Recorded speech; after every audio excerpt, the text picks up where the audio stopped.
हरदेव जोशी राजकीय कन्या महाविद्यालय में भारतीय ज्ञान परंपरा केंद्र के अंतर्गत विद्यार्थी के एक प्रश्न पर आज चर्चा के लिए हम सभी उपस्थित हुए हैं। एडमिशन की प्रक्रिया शुरू होने वाली है। एक विद्यार्थी ने प्रश्न किया है कि विषय का चयन किस प्रकार से करें। आप सभी को विषय का चयन जीवन के भिन्न भिन्न पड़ावों पर करना पड़ता है। इसलिए इस प्रश्न का जो जवाब भारतीय ज्ञान परंपरा केंद्र की दृष्टि से मैं दे रहा हूं, उसको थोड़ा सा गहराई से समझने का प्रयास करें। आपके प्रश्न में दो शब्द हैं, विषय और चयन। आपका प्रश्न है विषय का चयन कैसे करें। इसमें दो शब्द हैं, विषय सब्जेक्ट, चयन माने चॉइस। प्यारे विद्यार्थी, हमारी संस्कृति में बहुत गहरी दृष्टि डाली है। सबसे पहले चयन शब्द को समझने का प्रयत्न करें। हमारे जीवन में प्रेय और श्रेय आते रहते हैं। प्रेय का अर्थ है जो हमको प्रिय लगे, और श्रेय का अर्थ है जिससे हमारा कल्याण हो। बच्चों को खेलना, गप्पे मारना, आजकल मोबाइल के साथ समय गुजारना ये प्रिय है, उन्हें प्रिय लगता है। लेकिन इससे उनका कल्याण नहीं होगा। किसी भी बच्चे को स्कूल जाने की इच्छा नहीं होती है। पहले दिन आप भी रोए होंगे, लेकिन स्कूल जाने के बाद आपको पता चलता है कि हमारे जीवन में श्रेय क्या है जिससे हमारा कल्याण होता है। संस्कृत का एक श्लोक है, अनंत शास्त्रम बहुलाश्च विद्या अल्पश्च कालो बहु विघ्नता च यत् सारभूतम तदुपासनीयम हंसो यथा क्षीरमिवा अम्बु मध्या। इसका अर्थ बता दूं, दुनिया में अनंत शास्त्र हैं, अनंत शास्त्र, कई प्रकार की विद्याएं हैं,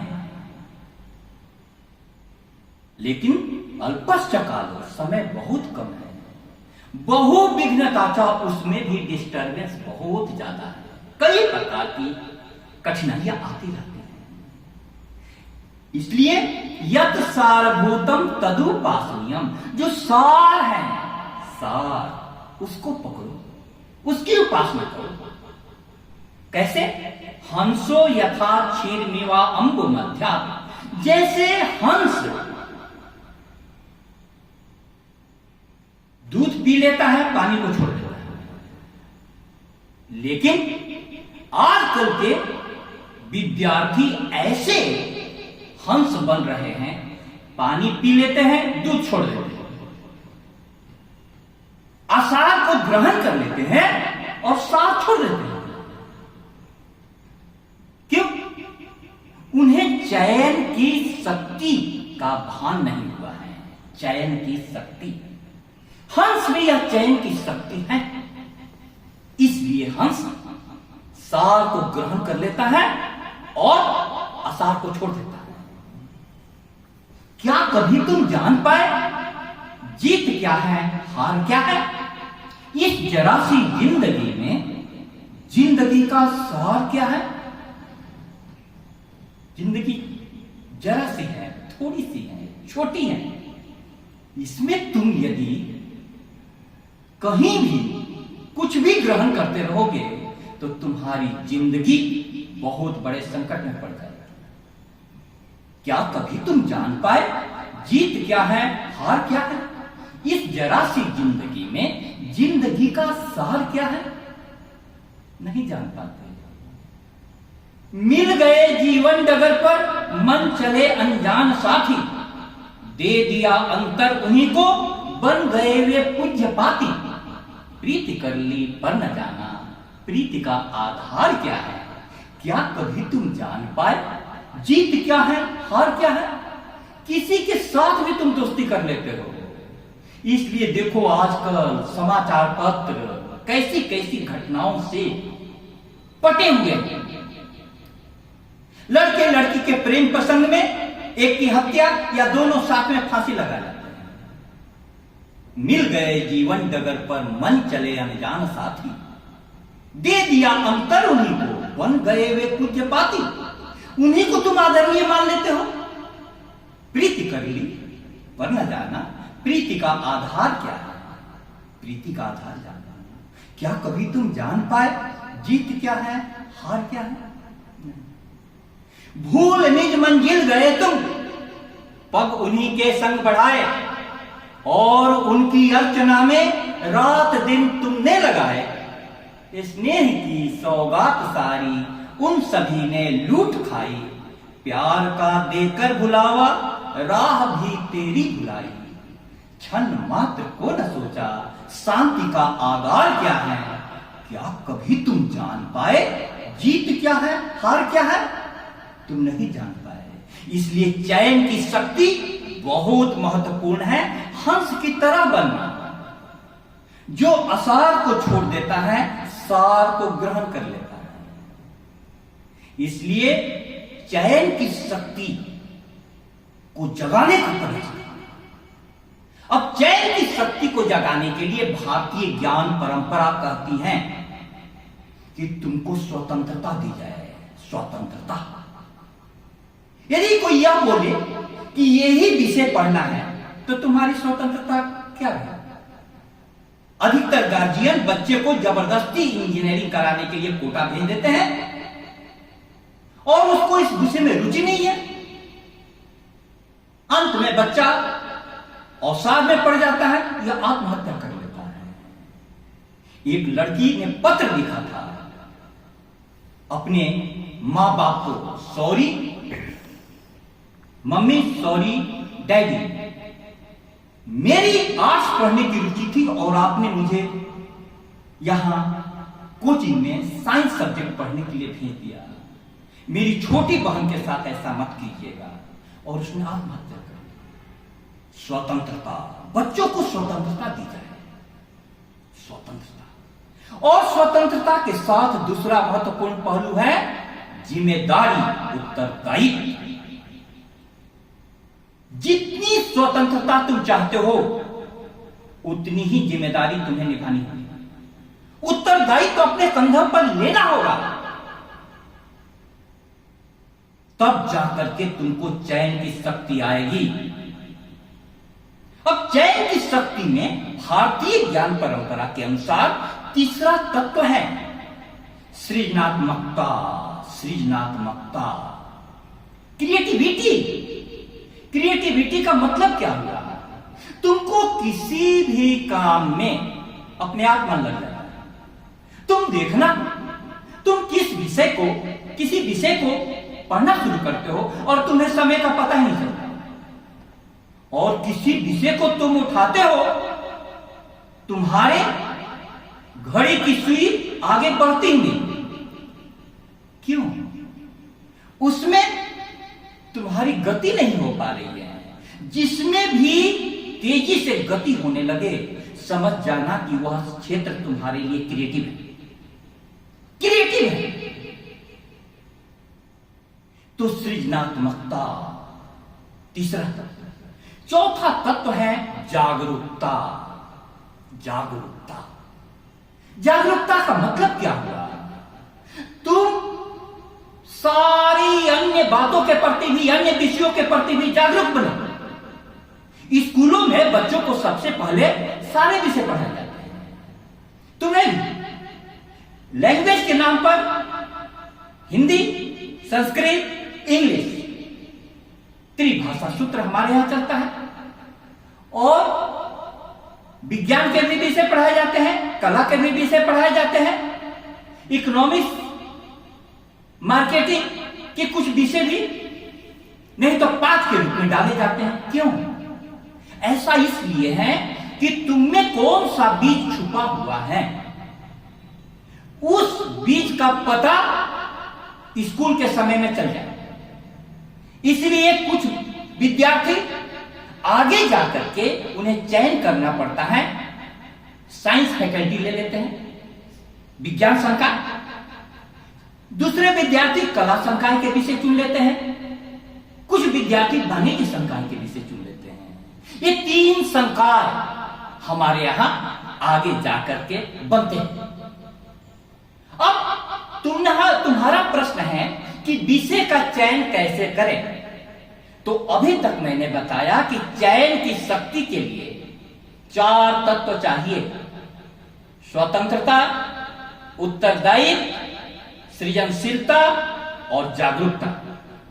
एक बार सारे विषयों को जान दो और उसके बाद देखो तुम्हारी अब विषय का चयन कैसे करें। सबसे पहले तुम्हारी रुचि किस विषय में है। सबकी अपनी अपनी रुचि का विषय होता है, इंटरेस्ट होता है। मैं अपना उदाहरण दूं तो 9वीं क्लास में मुझे खेल में रुचि ज्यादा जग गई, तो खेल में समय कितना जाता था पता ही नहीं चला। धीमे धीमे वह खेल 6 घंटे से 8 घंटे, 8 घंटे से 10 घंटे हो गया। मेरा रुचि का क्षेत्र था, इसलिए प्रोफेशनल खेल जीवन में मैं प्रवेश कर गया। लेकिन जब कॉलेज में एडमिशन लेना पड़ा तो चूंकि मैं उस समय तक बिहार खेल चुका था, सीके नायडू अंडर 19, उसके आधार पर साइंस कॉलेज में मेरा एडमिशन हो रहा था। जहां एडमिशन पाना पटना के साइंस कॉलेज में किसी के लिए भी गौरव की बात होती है। लेकिन मेरे जीवन में प्रश्न था कि साइंस विषय में तो मेरी रुचि ही नहीं है, मेरी गति ही नहीं है। साइंस में एडमिशन तो हो जाएगा लेकिन पढ़ना तो मुझे पड़ेगा।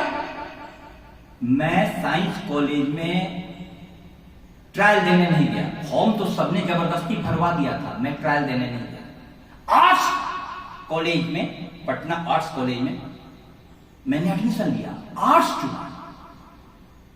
अब कला संकाय में मेरी रुचि थी तो पहली रुचि का ख्याल रखना। लेकिन रुचि भी किस विषय में, अब सवाल होता है विषय का चुनाव। तो आपके कॉलेज में भी कई प्रकार के कला संकाय में विषय हैं। भूगोल, अर्थशास्त्र, संगीत, संस्कृत, हिंदी भाषा के रूप में, गृह विज्ञान, राजनीति शास्त्र, समाज शास्त्र, कई विषय हैं। अब इसमें से कौन सा चुना? तो आपको फिर वही बात करनी पड़ेगी कि आप गौर से जीवन को देखो, आपको किस विषय में ज्यादा रुचि है। तो पहला इंटरेस्ट। मैंने जो चुना विषय 3 कला संकाय का, उसका चुनाव का आधार मेरा उस समय सही नहीं था, क्योंकि मुझे खेलना था। तो मैंने ऐसे विषय का चुनाव किया कि जिस विषय को पढ़ने में ज्यादा समय नहीं लगे, मेरे खेल में बाधा नहीं हो। इसलिए मैंने संस्कृत, राजनीति शास्त्र और दर्शन शास्त्र विषय चुन लिया। उसको फर्स्ट ईयर में तर्क शास्त्र कहते थे। तर्क शास्त्र में, दर्शन शास्त्र में मेरी रुचि थी, वह मेरी रुचि का। लेकिन बाकी 2 विषय मैंने अपनी मर्जी से नहीं चुना था, किसी ने सुझाव दिया। अब आपके पास अपनी मर्जी, अपनी स्वतंत्रता से विषय चयन का अधिकार है। जिनको डॉक्टर बनना है वे बायोलॉजी पढ़ेंगे, फिजिक्स, केमिस्ट्री, मैथ्स के साथ। जिनको इंजीनियर पढ़ना है उनको फिजिक्स, केमिस्ट्री, मैथ्स पढ़ना पड़ेगा। तो हर विषय के, जिनको प्रशासनिक सेवा में जाने की रुचि है, वे अधिकतर आर्ट्स का विषय ऑप्ट करते हैं। राजनीति शास्त्र, भूगोल, समाज शास्त्र, इतिहास वगैरह विषय। तो स्वतंत्रता, आप विषय में देखिए किसमें रुचि है, यह आपकी स्वतंत्रता है।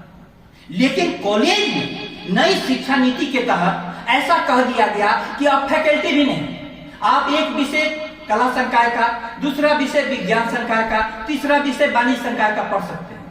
लेकिन यह सिर्फ कागजों में, क्योंकि कॉलेज में उतने शिक्षक उपलब्ध नहीं। यहां तक कि कला संकाय के विषय में भी कन्या महाविद्यालय में ग्रुप बना दिया गया है। संस्कृत के साथ आपको संगीत नहीं मिल सकता। कहने को तो कोई भी विषय पढ़ लीजिए, यह नीति की बात है, व्यवहार में नहीं। मेरी बात समझ में आ गई? तो पहला देखो कि तुम्हारी रुचि किस विषय में है। इसके बाद दूसरा बिंदु यह देखना होगा कि रुचि के बावजूद तुम्हारी क्षमता कितनी है। क्षमता का सवाल होता है। क्षमता का मतलब क्या होता है? कुछ विषय बहुत ज्यादा डिटेल में पढ़ने पड़ते हैं, उसके अनुसार आपकी गति होगी। ऐसे तो सारे विषय को पढ़ने पड़ते हैं, लेकिन कुछ विषय में विशेष क्षमता चाहिए। अब दर्शन शास्त्र में मेरी रुचि थी, तो मैं विवेकानंद जी की जीवनी, सुभाष चंद्र बोस की जीवनी, रामकृष्ण मिशन का साहित्य, विभिन्न दर्शन शास्त्रियों के जीवन को पढ़ा करता था। तो दूसरा एप्टीट्यूड। अब तीसरा होता है क्षमता के बाद अवसर। किस विषय में ज्यादा अवसर है? क्योंकि पढ़ाई का लक्ष्य क्या है? अंततः नौकरी पाना। तो मेरे सामने में यह समस्या उठी। मुझे सबसे प्रिय विषय दर्शन शास्त्र था, लेकिन दर्शन शास्त्र से ज्यादा संस्कृत विषय में मेरे नंबर आ गए। अब सवाल हुआ कि एमए में आप कोई एक विषय पढ़ सकते हैं। तो मैंने पता किया, तो पता चला कि दर्शन शास्त्र में आगे नौकरी की भी सीटें बहुत कम हैं, बहुत कम। और दर्शन शास्त्र के विषय से जीके का पार्ट कवर नहीं होता है, सामान्य ज्ञान के बहुत कम प्रश्न आते हैं। तो ऐसी स्थिति में क्या करें? तो मैंने दर्शन शास्त्र जिसमें सबसे ज्यादा रुचि थी, उसकी जगह पर संस्कृत चुन लिया, जिसमें नौकरी की संभावना ज्यादा थी। बात समझ में आ रही है? अब आप देखो, अब संस्कृत विषय में मैंने पीजी किया, एमए किया, उसमें जेआरएफ पास कर गया, फिर इंटरव्यू दिया। आज मैं संस्कृत के आचार्य पद पर हूं। अब जीवन में इसके साथ कोई नौकरी के लिए कई प्रकार की परीक्षाएं देता है। आईएएस के समय में विषय का चुनाव हुआ, तो एक संस्कृत मेरा सब्जेक्ट था, लेकिन दूसरा विषय जो हमारे समय में 2 विषय ऑप्शनल चाहिए था, तो हमारे सारे साथी हिस्ट्री लेकर के दे रहे थे। दर्शन शास्त्र में रुचि होने के बावजूद हमारा परिवेश हिस्ट्री का था, इसीलिए इतिहास विषय लेकर के मैंने आईएएस वगैरह की परीक्षा की तैयारी की। यहां भी बदल गया। तो पहला हुआ विषय के चयन में आप क्या ध्यान देंगे? रुचि। दूसरा क्षमता, एप्टीट्यूड। और तीसरा अवसर, नौकरी की संभावना कितनी है। इसके बाद भी चौथा है संसाधन की उपलब्धता। आपके पास उस विषय में कोचिंग उपलब्ध है कि नहीं, मटेरियल उपलब्ध है कि नहीं, इनका भी ध्यान रखना होगा, वो भी देखना होगा। हम लोग बहुत सारे विद्यार्थियों को मैं जानता हूं जो पढ़ने में बहुत अच्छे थे, स्कूल में साइंस पढ़ना चाहते थे, लेकिन उनके घर के पास पैसे का अभाव था, वे ट्यूशन नहीं कर सकते थे। तो मजबूरी में उन्होंने साइंस छोड़ करके आर्ट्स ले लिया। आज ऐसे भी लोग अपने सब्जेक्ट के प्रोफेसर बन गए। लेकिन यह ध्यान रखना पड़ता है कि पारिवारिक परिस्थिति क्या है, संसाधन कितने उपलब्ध हैं। तो इन सारी बातों को आप दिल में बिठाएं, तब जाकर के विषय का चयन आप सही ढंग से कर पाएंगे। हमें ध्यान में रखना हो, जीवन को यूं ही मत छोड़ दो। जीवन में लक्ष्य हो। आपका लक्ष्य क्या है, आपसे बेहतर कौन जान सकता है। बांसवाड़ा के विद्यार्थियों को यह मूलभूत बातें विद्यालयों में नहीं सिखाई गई, इसलिए यहां पर फॉर्म भरते समय किसी भी विषय को कंप्यूटर ऑपरेटर द्वारा भर दिया जाता है, ई मित्र द्वारा भर दिया जाता है और उन्हें मालूम ही नहीं रहता। ऐसे सोए हुए विद्यार्थी आगे की प्रतियोगिता परीक्षा में कैसे स्थान बना पाएंगे। इसलिए प्यारे विद्यार्थियों, आप सभी को मैंने कहा कि दो बातों का ध्यान में रखना होगा विषय का चयन करते समय। सबसे पहले चयन की शक्ति का मतलब क्या होता है। श्रेयश्च प्रियश्च मनुष्यमेतस् तो संपरित्य विविनक्ति धीरः श्रेयो ही धीरो अभिप्रेषो वृणीयात् प्रियो मंदो योग क्षमात् वृणीते। श्रेय और प्रिय दोनों आपके जीवन में आते हैं। श्रेय माने जिससे कल्याण, प्रिय माने जो आपको प्रिय लगे।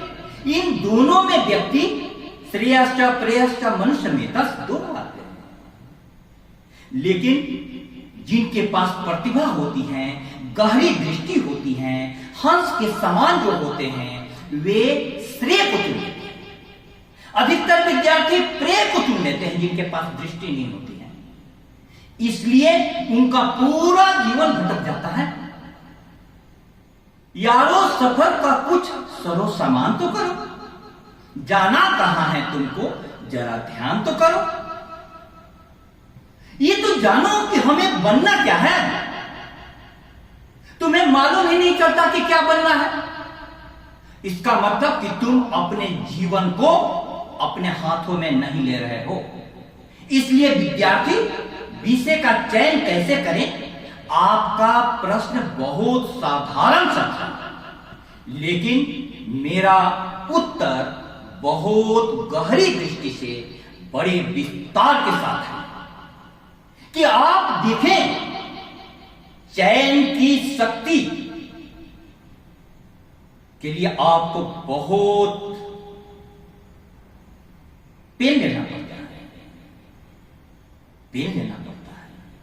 किस रास्ते पर कदम बढ़ाएं, इसके लिए बहुत जिम्मेवारी लेनी पड़ती है।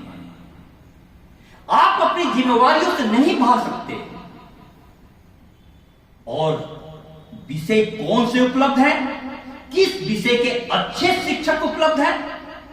क्योंकि कोई शिक्षक ऐसा मिल जाता है कि आपको जो विषय पढ़ा हुआ नहीं था उसमें भी इतनी रुचि जगा जाता है कि आपके लिए वो विषय सबसे प्रिय विषय बन जाता है। कई विद्यार्थी जो इंजीनियरिंग कर जाते हैं, डॉक्टर बन जाते हैं, उसके बाद वे आईएएस की परीक्षा देते हैं और बड़े कोचिंग इंस्टीट्यूट में जाकर के वे आईएएस भी बन जाते हैं। लेकिन उन्होंने परीक्षा किस आधार पर दी, आर्ट्स विषय के आधार पर।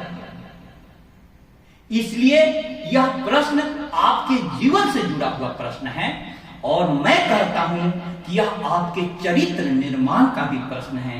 इसलिए आप इस प्रश्न के आलोक में दिए गए मेरे उत्तर के प्रत्येक शब्द पर गौर से विचार करें तो आपका जीवन क्रांतिकारी रूप से परिवर्तित होगा। भारतीय ज्ञान परंपरा केंद्र की स्थापना इसीलिए की गई है कि हर विषय में जो मूल में भारतीय ज्ञान परंपरा के तत्व हैं उनको सामने में लाया जाए। आपके प्रश्न के लिए बहुत बहुत धन्यवाद और बहुत बहुत शुभकामनाएं।